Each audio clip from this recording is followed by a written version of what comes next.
Orale, what's good, gente? You already know who it is. It's your boy, OG Gordo. Today is actually Tuesday, February 9th, 2021. Well, I'd say it's around 3 o'clock here, Arizona time. Today I'm going to talk about the history of the Chicano movement. And I've been wanting to speak on this for a while. It's education reform and farm workers' rights were among the goals of the Chicano movement. That was basically, one of the main goals of it. But yeah, let's go ahead and get into this, man. To me, it's a very interesting topic, and it does have a lot to do with not only our race, but other races too, in a sense. Okay, and this story was actually written in December. Okay, it's started by Nadra Karim Natalia. If I pronounce your name wrong, I'm sorry, my bad.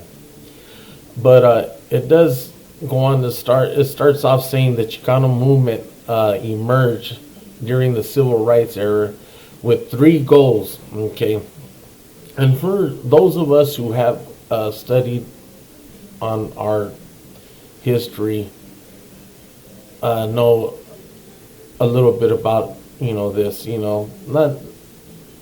Not everybody does, because not everybody studies it, but it's okay. That's why I'm here to bring it to you.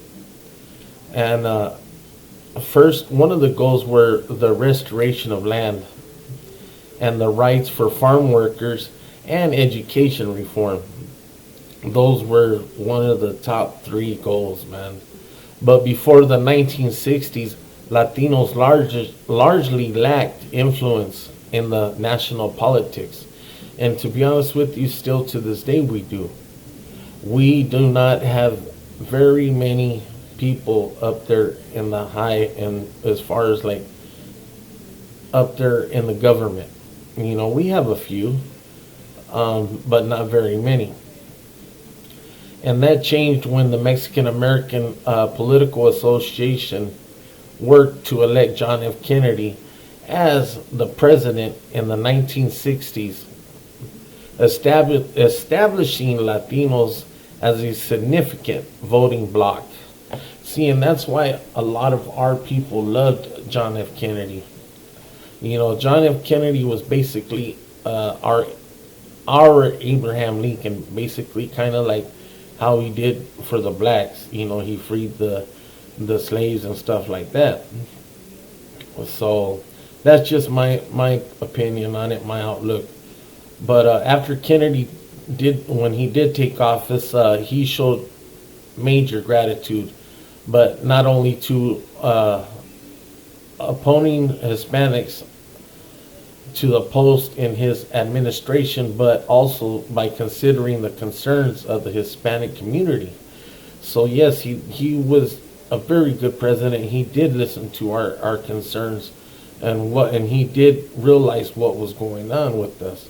As a viable political entity, Latinos particularly, that's always been a hard word for me to say, Mexican Americans began demanding reform in labor, education, and other sectors to meet their needs. And see, and this is kind of what gets me about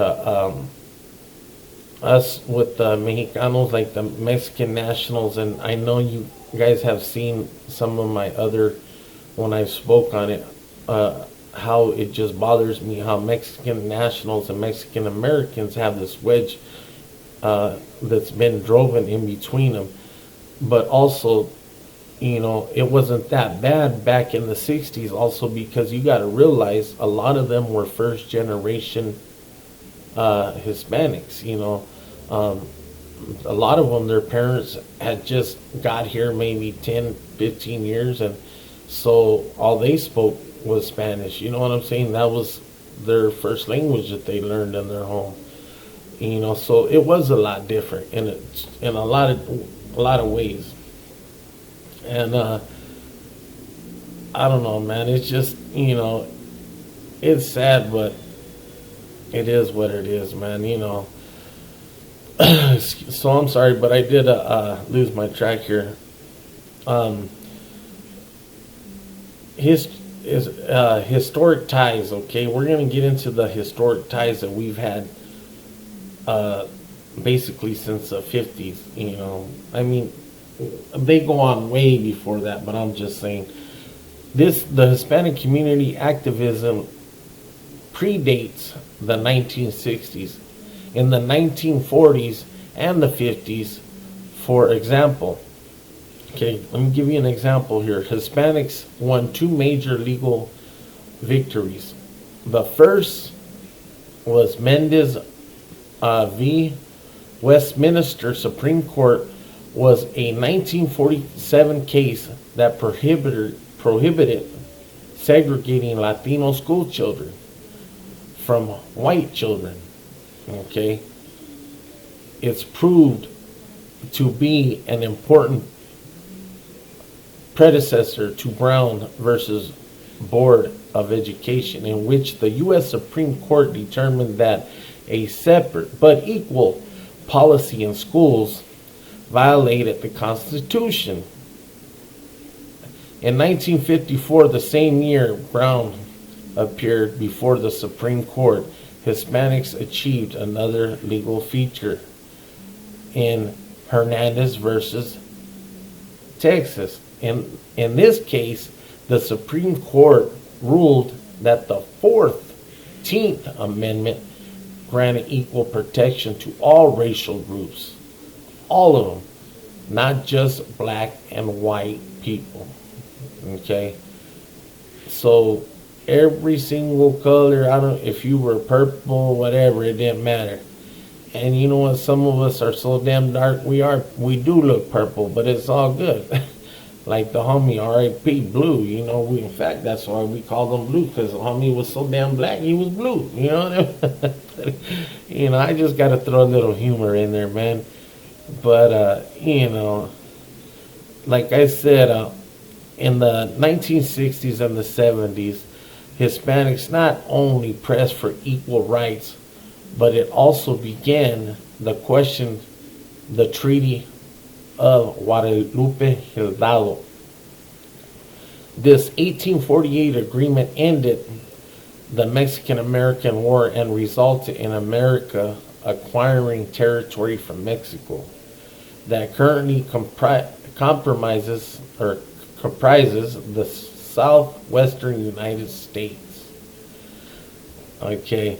During the Civil Rights era, Chicano radicals began to demand that the land be given to the Mexican Americans, as they believed it constituted their ancestral homeland, also known as Aztlan.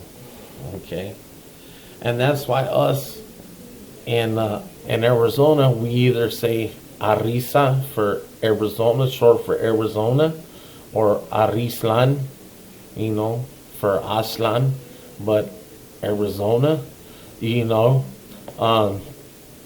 So if you guys ever do hear them terms, that's basically, if you ever hear anybody say, yeah, I'm from Arisa, it's Arizona, just like the homies from Califas, I'm from Califas, I'm California, or I'm from Texas, or whatever, it's just, it is what it is. We all have our own words that we use for,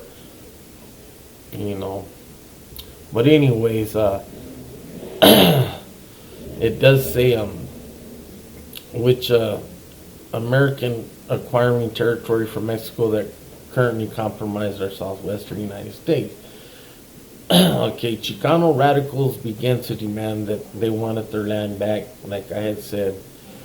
And, in 1966, Reyes Lopez led a 3-day march from Albuquerque, New Mexico,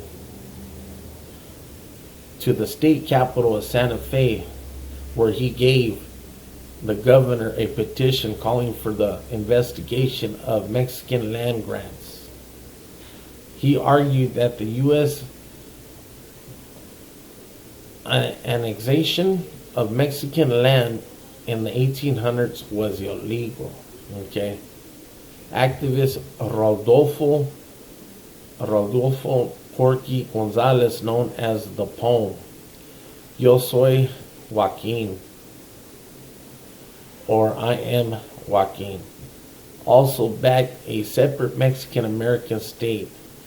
The epic poem about the Chicano history and the identity includes the following lines.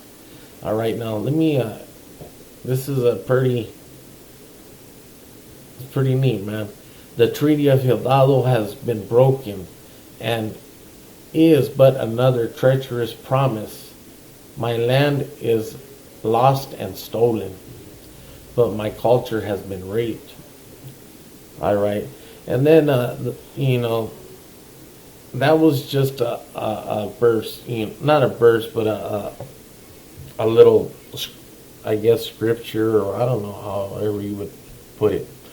But farm workers went on and they made headlines arguing the most well-known battle Mexican Americans waged during the 60s was to fight to secure unitization for farm workers, to sway grape growers to recognize united farm workers.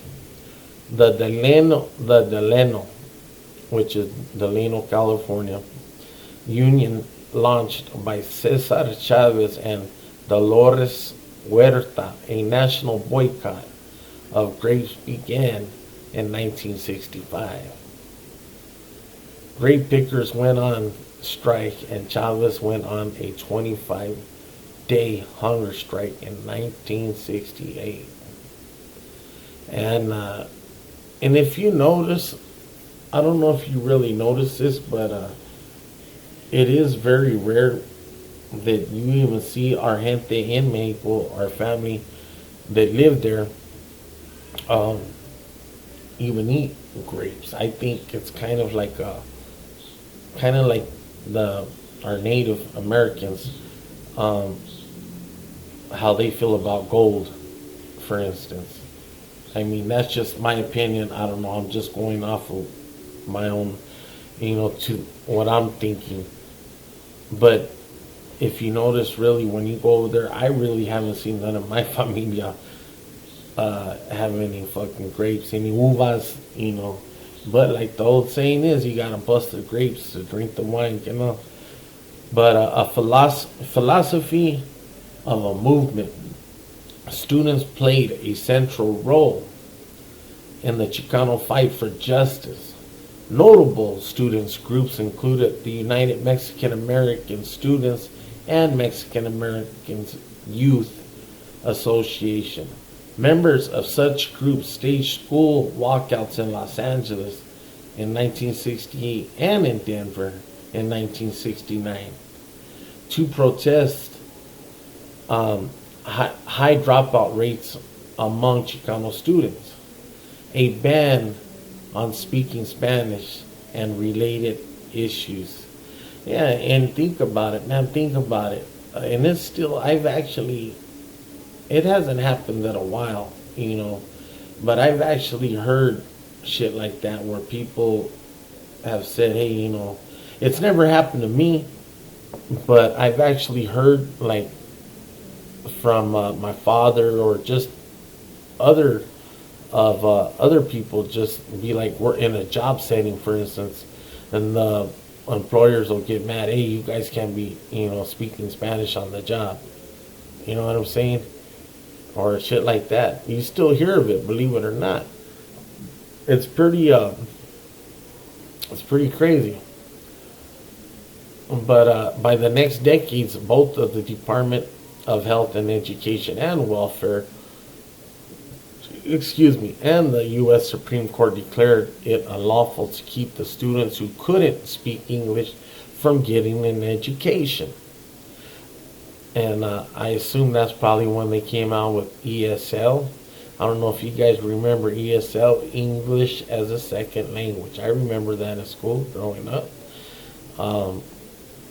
And, I have a lot of homies that were in the, a lot of them. It is what it is, a lot of them grew up. That was their first language that they spoke in their home. Like my father, that was the first language he spoke in his home. His mother didn't even speak English, neither did his father. You know, my father is what you would call first generation. You know, I'm what you would consider a second generation. And usually by the third gen is when they start losing a lot of the culture or the ways, and they start losing the class, the respect. I mean, it's sad nowadays. You don't even see our gente getting creased up anymore. You don't see them, that pride that we used to have, now walking around with our head up high. And I'm not saying that, even look back in the old pictures, back in the days, even my tata, man, rest in peace. He lived to, he was what, 83 years old, and that man still creased his pants up. My jefito did. I mean, that's just us. That's who we are. Respectful, class. You know, we were just brought up with, loving our familias and looking after one another. That's what, to me, being a Mexican is what is all about, and also looking after other people too, not just of our own race, because that's who we are and what we are, as long as they don't cross that line. So not only did the Chicano activism in the 1968 lead to educational reforms, but it also saw the birth of the Mexican American Legal Defense and Education Fund, which formed with a goal of protecting the civil rights of Hispanics. It was the first organization dedicated to such a cause. The following year, hundreds of Chicano activists gathered for the first National Chicano Conference in Denver. The name of the conference is significant as it marks the term Chicano as a replacement of Mexican.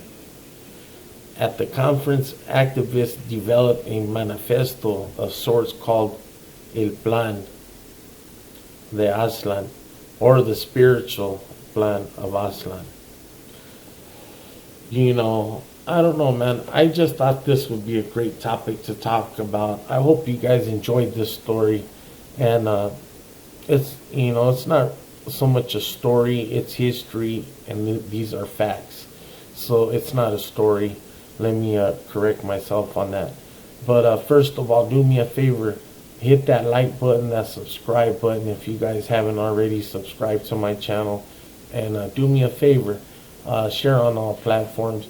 And I want to let everybody know, just like I do on every single video I upload, nothing but love and respect to all you guys out there who support my channel.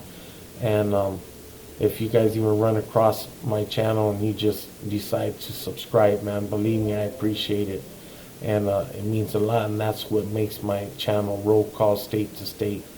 And if you look, I do try to, trying to get this channel going, getting it a lot better.